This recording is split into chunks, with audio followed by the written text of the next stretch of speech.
Buenas a todos, esto es Tinta Alzada y hoy les traemos otro cuento de fogón. En esta ocasión, y para variar un poco, les traemos un relato futbolero, escrito por ni más ni menos que Fontana Rosa, y su nombre es El Loco Cansino. Espero que lo disfruten. Para que usted tenga una idea de qué tipo de futbolista era ese muchacho, le cuento que jugaba llorando.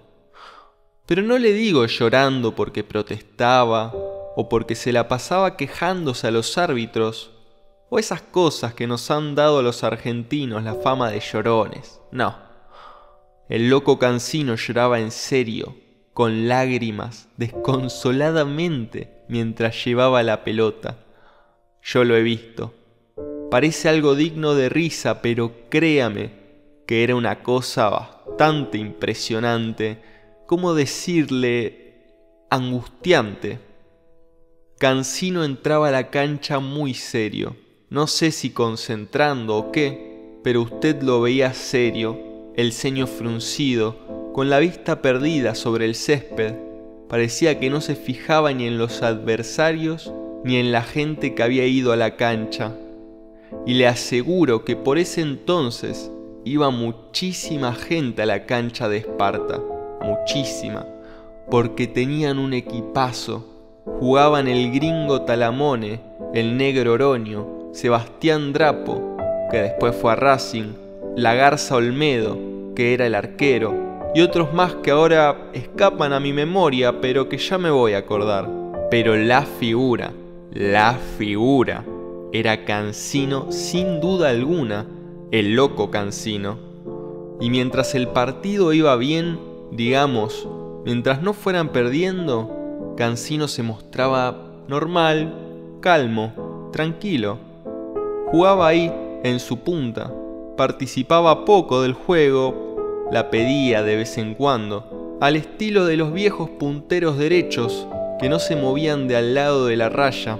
Hasta daba la impresión de ser un poco frío, de no interesarle demasiado el partido. Pero si los rivales hacían un gol, se ponían en ventaja. Ahí Cansino se ponía a llorar.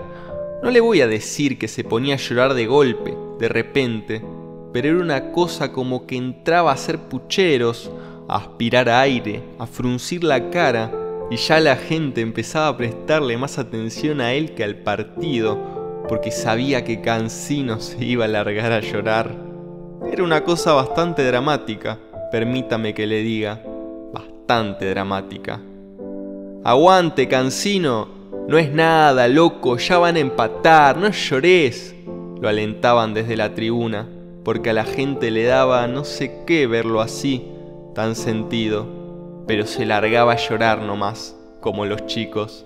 Y le cuento que Cansino, cuando pasó por Esparta, ya andaba cerca de los 30. Debía ser un muchacho de 28 o 29 años. Le juro que entonces, ya perdiendo 1-0, se venía para el medio. Era como que no podía esperar a que la pelota le llegase a la punta. Se venía para el medio y empezaba a conducir el juego. Pero no dejaba de llorar, desconsoladamente lloraba. Daba pena verlo, pobre muchacho. Era algo desgarrador mirarlo correr con la pelota, levantando la cabeza para localizar a sus compañeros, saltando sobre las barridas de los rivales y llorando a moco tendido, la boca abierta, colorado por el esfuerzo, las venas del cuello hinchadas a punto de reventar. Lo notable es que los árbitros no sabían cómo tratarlo. No hay en el reglamento ninguna regla que estipule que un jugador no puede jugar llorando. Que no pueda insultar, sí, está contemplado. O gritarle al referee, bueno, vaya y pase. O como ahora, que no está permitido seguir si un jugador está sangrando. Pero nunca el reglamento dijo algo sobre un jugador que llorara. Lo dejaban entonces. Me acuerdo que hubo un árbitro muy grandote, el inglés Mackinson, que la primera vez que lo vio así trató de consolarlo porque él mismo, Mackinson, ya tenía los ojos enrojecidos, vidriosos. ¿Vio usted que hay gente que cuando ve llorar a otra persona, llora también? Paró el partido y le habló, agarrándolo de un hombro, paternalmente. Pero no hubo caso. Cancino se contuvo un momento, tratando de aspirar hondo para cortar los sollozos. Apenas había reanudado el juego, empezó de nuevo a pucherear y enseguida volvió al llanto. Se imagina que a la hinchada de Esparta la cosa mucho no le gustaba, porque era motivo de la risa de las otras hinchadas, de las risas y de las cargadas, si hasta llegaron a decirles los llorones a los hinchas de Esparta por causa de Cancino.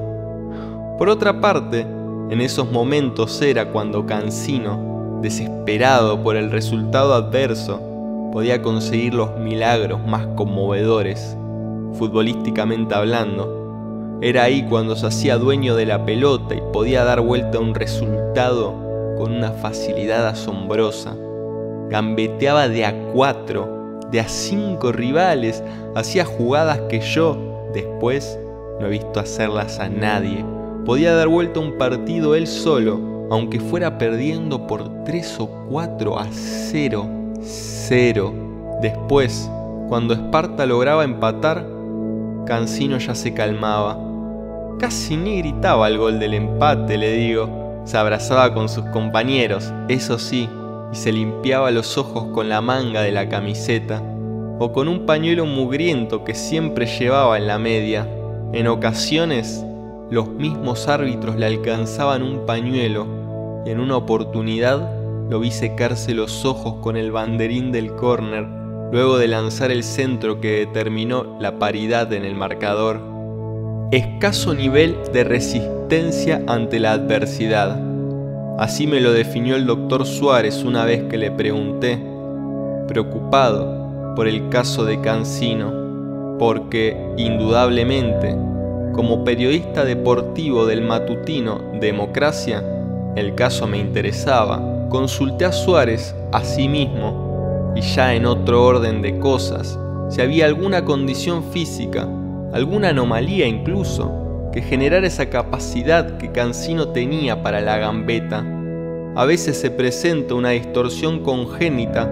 Recuerdo perfectamente que me dijo el doctor Suárez, médico del Esparta, que genera una apreciable diferencia entre un hemisferio del cerebro y el otro, lo que produce en el paciente una distinta captación del tiempo y el espacio. Esto, en algunos casos, motiva una distinta relación en el equilibrio, y es por eso que Cancino puede intentar algunas cabriolas o recuperar la vertical en una forma totalmente imposible para el resto de los mortales. Alguna explicación de ese tipo debía de haber, porque era insólito lo que hacía este muchacho en la cancha. La ley de gravedad no parecía existir para él, y a veces uno sospechaba que tenía un radar de esos que tienen los murciélagos, dada su capacidad para no chocar contra los objetos sólidos. Pasaba entre una multitud de piernas, zigzagueando, sin tocarlas, cambiando el ángulo de su carrera a medida que lo iban bloqueando, modificando incluso su volumen corpóreo como si fuese líquido, como si fuese de mercurio, en procura de evitar los choques. Era, por supuesto, imprevisible, y por eso le decían el loco. Podía arrancar de pronto hacia su propio arco, como si hubiese perdido el sentido de la orientación, como esas tortugas que ante explosiones atómicas han perdido la brújula genética que les indicaba dónde se encuentra el mar. O de repente llegaba hasta la línea del fondo y echaba el centro hacia el lado de afuera de la cancha, estrellándolo contra el alambrado, para no contar las veces en que de repente se iba de la cancha, murmurando cosas, hablando solo, hasta meterse en el túnel. Nadie se animaba a decirle nada porque, por sobre todas las cosas, Cancino era muy manso, muy buen muchacho, muy dócil. Le digo esto porque un par de veces yo fui a hacerle alguna entrevista a los entrenamientos y me atendió con mucha cordialidad. Pero Eso era cierto, se le notaba que no era un muchacho muy normal. O, digamos, yo ya comencé a percibir que en él se estaba desencadenando lo que después terminó como terminó. La primera vez que le hice un reportaje fue acá en el centro, en el Hotel Italia, donde él paraba. Recuerdo que nos sentamos a tomar un café y me esquivaba la mirada. Otro detalle que recuerdo perfectamente, porque me impresionó mucho, fue que transpiraba. Transpiraba muchísimo y era pleno invierno. Yo le hice una pregunta y no me contestó nada. Había empezado a mirarme con cierta molesta fijeza. Pensé que no me quería contestar aquella pregunta que ya no recuerdo, pero que, sin duda, era una pregunta absolutamente convencional y tonta, como ser dónde había nacido o cosas así. Intenté entonces con otra, que tampoco me contestó. Opté por una tercera, ya francamente incómodo e inseguro. Considere usted que yo era un pibe de poco más de 20 años. A la quinta pregunta, Cancino modificó un poco su postura en la silla, me señaló su oreja izquierda y me dijo: hábleme de este lado, porque no escucho nada con el otro oído. Yo le había estado hablando sobre el oído sordo. De ahí en más pude hacerle la entrevista y me encontré con la sorpresa de que era un hombre muy culto. Me habló de los inconvenientes que debe superar un joven de clase trabajadora para acceder a los primeros niveles en el orden del deporte, del fino y personalizado trabajo artesanal que hay en la confección de una pelota de fútbol, del elevado porcentaje de lactosa que se encuentra en un litro de leche de vaca y de la reconstrucción de la ciudad de Constantinopla, luego de haber sido destruida por la Cuarta Cruzada a los santos lugares. Era un poco errático en materia de conversación, lo admito, pero muy interesante. Lo del oído lo comenté después con el doctor Suárez y él me corroboró que ese tipo de disminución auditiva influía en gran medida en el sentido del equilibrio, tema que ya habíamos tocado en relación con la gambeta. Había algo inconexo en él. Debido a eso, había un quiebre del equilibrio o de la inercia que lo hacía imprevisible. En aquel campeonato regional del año 37, gracias a Cancino, Esparta se prendió en las primeras posiciones, cosa que nunca había conseguido. Pero a medida que se acercaba la definición del campeonato, la conducta de Cancino se hizo más y más extraña. Nunca se mostró agresivo o violento, pero siempre daba la nota con algún detalle fuera de lo común o medio raro. Salía de la cancha, por ejemplo, con una toalla rodeándole el cuello, como si recién se hubiera bañado. Había referees que se la hacían quitar, otros se hacían los distraídos, pero no era un detalle que pasara desapercibido, pese a que le estoy hablando de una época en que los árbitros dirigían con saco, y a veces los arqueros usaban sombrero, pero sombrero de fieltro, fungi. Por esa época, Cancino empezó a escuchar voces. Afirmaba que escuchaba voces que le hablaban en otros idiomas, y lo que era más raro, las escuchaba en el oído sordo.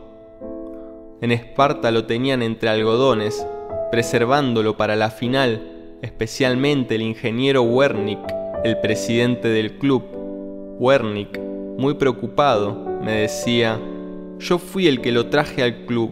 Cuando lo contraté sabía que le decían el loco, como se les dice a tantos wins derechos, pero no sabía que era loco de verdad. Hacía bien en preocuparse Wernick, quien además quería mucho a Cancino. En la semana previa al partido final contra Deportivo Federación, Cancino empeoró. Lo encontraron una noche caminando desnudo por las terrazas en la manzana de la pensión donde vivía. Dijo que estaba entrenando, o caminaba por la calle Córdoba señalando con dedo índice hacia el cielo, vocalizando como si hablara, pero sin emitir sonido. La gente no le decía nada porque lo reconocían porque andaba siempre con la camiseta de Esparta puesta, debajo del saco y la corbata. 2 días antes del partido, me enteré que lo habían llevado a un manicomio. Una cosa muy mesurada, hecha bajo cuerda para que no tomara estado público, pero con la intención de que lo trataran, lo sedaran, procurando que para el domingo estuviera bien. Un tratamiento rápido, por supuesto, de shock dirían ahora. El sábado lo fui a ver, con una curiosidad más humana que periodística. Le estoy hablando de una época en que había menos canibalismo periodístico. No existía esa compulsión hacia los escándalos y las noticias rimbombantes. De ser así, ¿cuántos periodistas hubieran dado lo que no tenían para disponer de una primicia como la que yo sabía, revelada por el propio presidente del club? Me fui a Oliveros entonces, donde había por entonces una pequeña casa de reposo, de salud, y ahí estaba Cancino. Le habían hecho un tratamiento de electroshock que le había chamuscado casi todo el pelo. Él tenía un pelo bastante mota, renegrido, y cuando yo llegué todavía le humeaba. ¿Se imagina usted que por esos años no había un cabal conocimiento del manejo de la energía eléctrica y esos tratamientos se hacían un poco a lo bestia? Le conectaban unos alambres, le humedecían la ropa para que hubiera una mejor transmisión de la corriente y ahí le sacudían 4, 5 veces, las que fueran necesarias.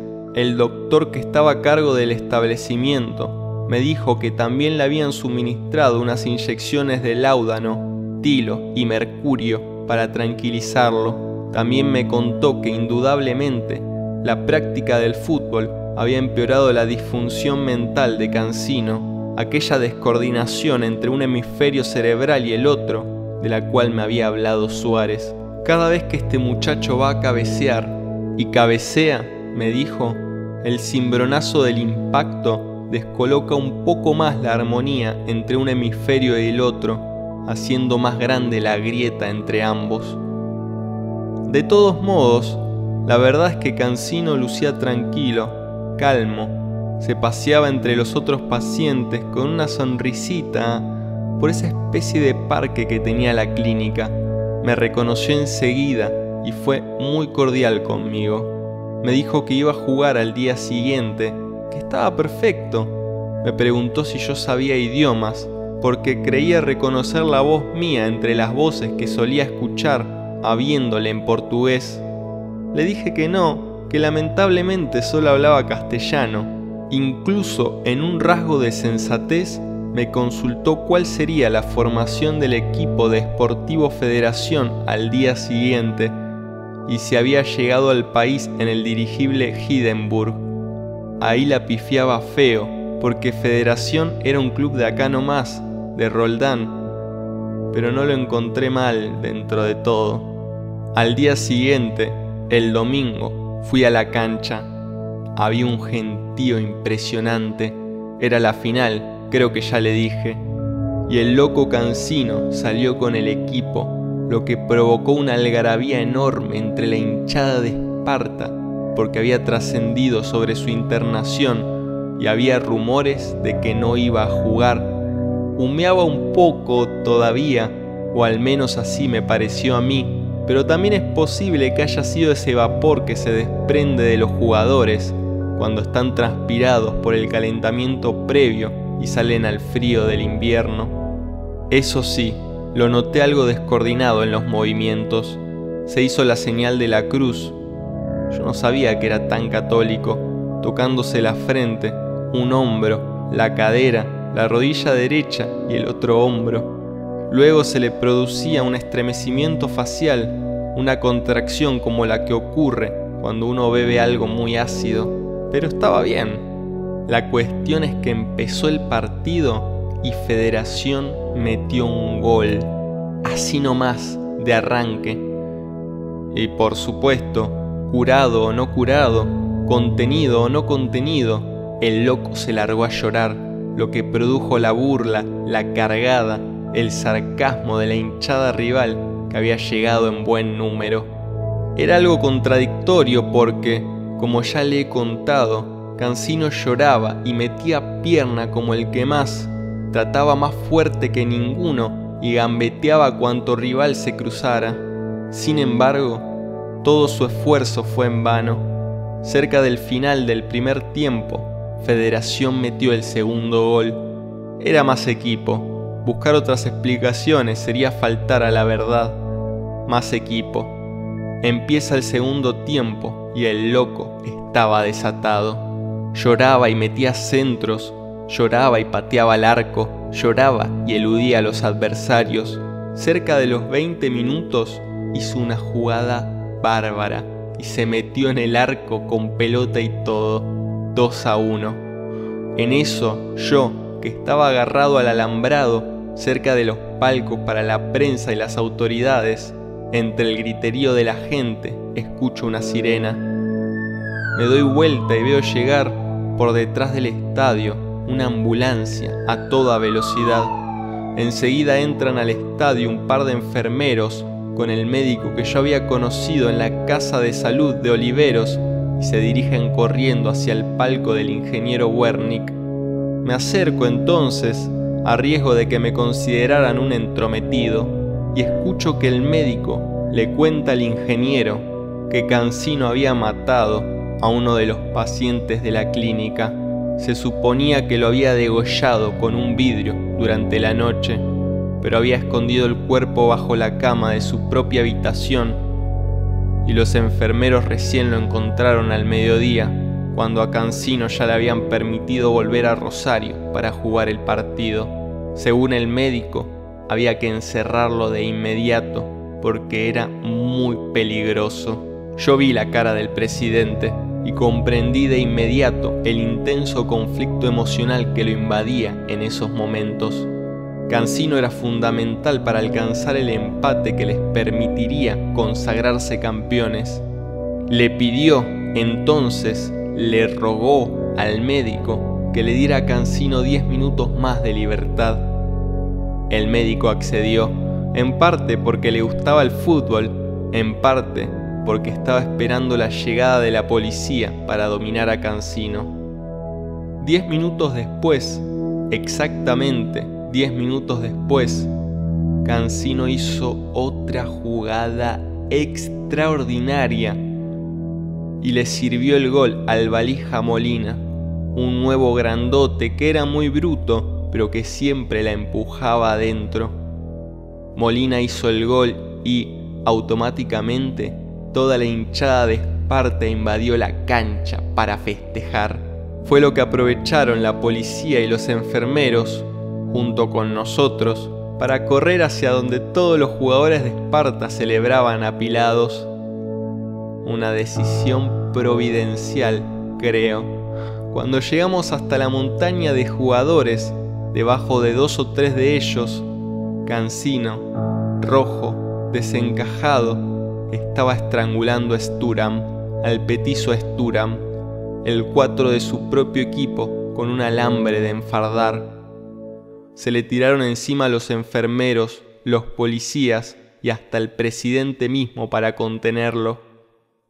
Después la prensa, desinformada, acusó a la policía de parcialidad manifiesta por unirse en el festejo de la conquista.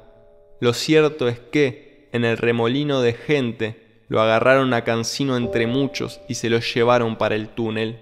El partido no pudo reanudarse.